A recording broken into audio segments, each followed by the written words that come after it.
दोस्तों, आज मैं रिव्यू करूंगा फिल्म ब्रदर्स। कहानी कुछ है नहीं, बट फिर भी मैं आपको बताने की कोशिश करूंगा। जैकी श्रॉफ बहुत बूढ़े हो चुके हैं और जेल से छूट रहे हैं। हाथ मुश्किल से चल रहे हैं और हथकड़ी लगाए हुए ही उनसे साइन करने को कहा जाता है। पहले तो डायरेक्टर साहब, आप कभी जेल में होकर के आइए तो आपको पता चलेगा कि जब किसी कैदी को छोड़ा जाता है तो उसका प्रोसीजर क्या है।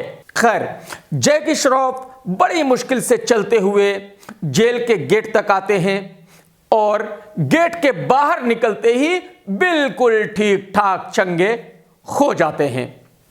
जेल के बाहर उनका बेटा सिद्धार्थ वेट कर रहा है, जो जैकी श्रॉफ को घर लेकर जाता है। यह घर एक चौल की तरह है और उससे पता चलता है कि ये लोग बहुत ही गरीब हैं। अब यहां पर फिल्म काफी देर तक चलती रहती है, जैसे कोई हॉरर फिल्म हो।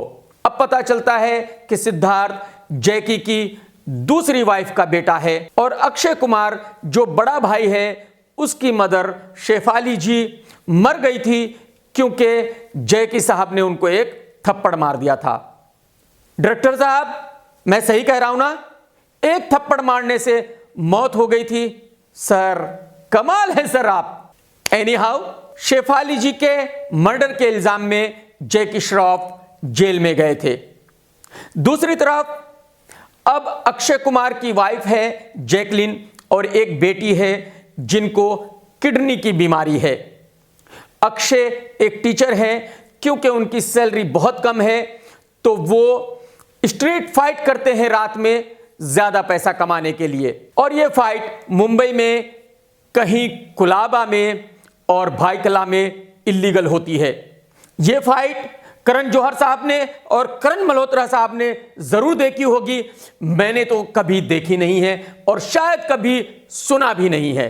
खैर, फिल्म इसी तरह बिना किसी रियलिटी के, बिना किसी लॉजिक के चलती रहती है।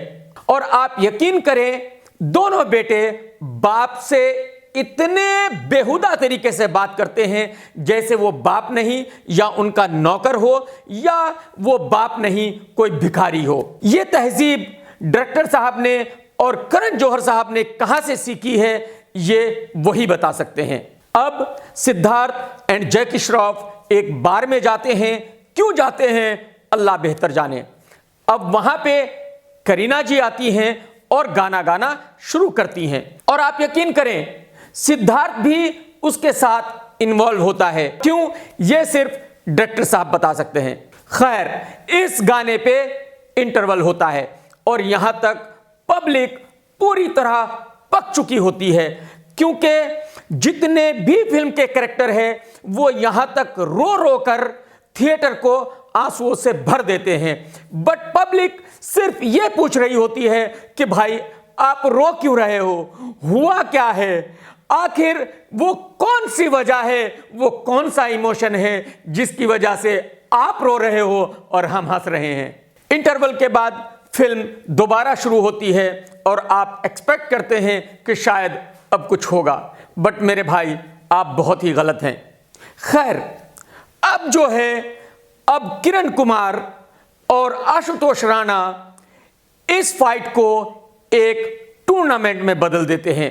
यानी right to fight tournament Mumbai में हो रहा है, जिसमें दोनों भाई हिस्सा लेते हैं। और अब फिल्म आगे वैसे ही बढ़ती है जैसे ABCD 2 में कि अब एक राउंड डांस का पूरा किया, दूसरा राउंड डांस का पूरा किया, तो यहां अब अक्षय ने इसको हराया और सिड ने इसको हराया और एक राउंड पार किया और दूसरा राउंड पार किया और तीसरा राउंड पार किया और फाइनली जो एक्सपेक्टेड था कि दोनों फाइनल में आते हैं। अब फाइनल में कौन जीतता है, कौन हारता है, इसके लिए आप फिल्म देख लीजिएगा। स्क्रीन प्ले बहुत ही ज्यादा खराब है, कंप्लीटली बिखरा हुआ है। जो सीन है वो बहुत ही वाहियात तरीके से लिखे गए हैं। जो सीन है वो बहुत ही पुराने टाइप के हैं। डायलॉग करण मल्होत्रा के साथ गरिमा जी ने लिखे हैं। और अगर इस फिल्म को आप अगले 10 साल देखते रहेंगे तो आपको एक भी डायलॉग याद नहीं रहेगा। आय हाय हाय हाय, एक ही नोटिसेबल गाना है जो करीना का है, और यह गाना भी कोई बहुत अच्छा नहीं है। इसकी कोरियोग्राफी गणेश ने की है। आय हाय हाय सर, कुछ तो गाना माशाल्लाह ऐसा था, और ऊपर से आपने जो कोरियोग्राफी की है, आय हाय हाय हाय हाय सर दिल छलनी छलनी कर दिया सर आपने। सर इस कोरियोग्राफी के लिए तो मैं रो रहा था सर, कब से जमाने से सर। सर मजा आ गया सर। अब क्यों दिमाग की मां बहन की एक्शन, आय हाय हाय हाय हाय।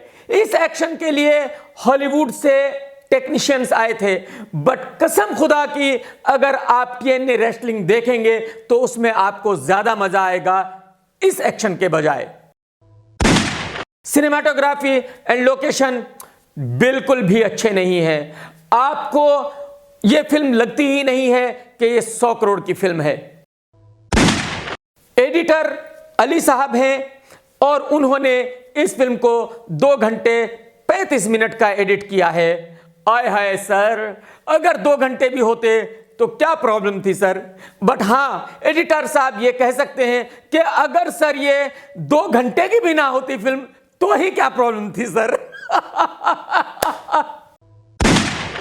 आय हाय हाय करण साहब, क्या मजाक किया है सर आपने हर सीन को इतना जबरदस्त शूट कर दिया सर, इतना इमोशन डाल दिया सर कि मैं ये पूछ रहा था कि आपने डायरेक्शन कहां से सीखा है सर मुझे भी बता दो सर, मुझे भी डायरेक्शन सीखना है, जहां से आपने सीखा वहीं से सीखूंगा सर।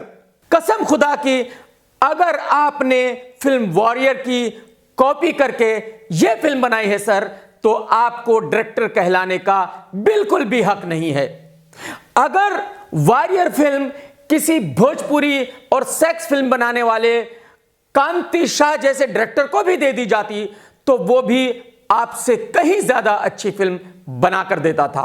और अब मुझे पता चला कि ऋतिक ने और सलमान ने शुद्धि क्यों छोड़ी है सर। सलमान भाई एंड ऋतिक भाई आप तो बच गए, मुबारक हो आपको, बट अब कर रहे हैं वरुण साहब। बट अब सवाल यह पूछा जा सकता है कि वरुण भाई आप शुद्धि कर रहे हो तो तेरा क्या होगा।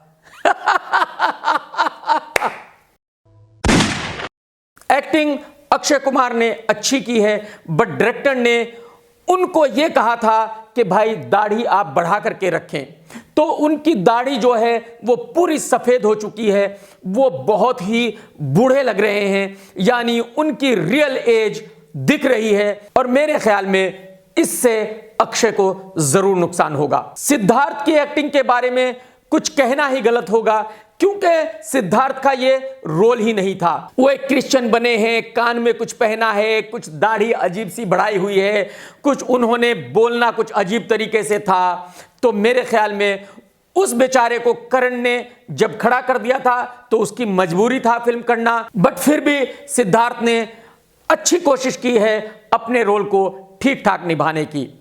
जैकलिन का कुछ रोल था नहीं, उनका रोल सिर्फ इतना था कि या तो वो टीवी पर फाइट देख करके अपना रिएक्शन दे, या जहां फाइट हो रही है वहां भीड़ में खड़े होकर अपना रिएक्शन दे। उन्होंने इस फिल्म को क्यों किया था यह मेरी समझ से बहुत दूर की बात है। अगर मैं करण जौहर साहब की बात मानूं तो वो हर फिल्म की स्क्रिप्ट को पढ़ते हैं, तो मेरे ख्याल में उन्होंने गौरी तेरे प्यार में, उंगली एंड अब ब्रदर्स की भी स्क्रिप्ट जरूर पढ़ी होगी। तो मेरे भाई अगर ये स्क्रिप्ट आपने पढ़ी थी और इसके बावजूद भी ये फिल्में आपने बनाई है तो मैं सिर्फ इतना कह सकता हूं कि अल्लाह मेहरबान तो गधा पहलवान।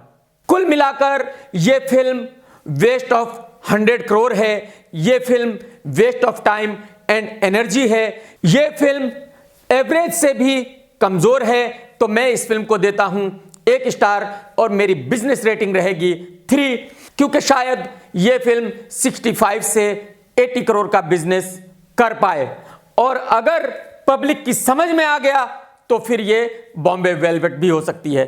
Take care.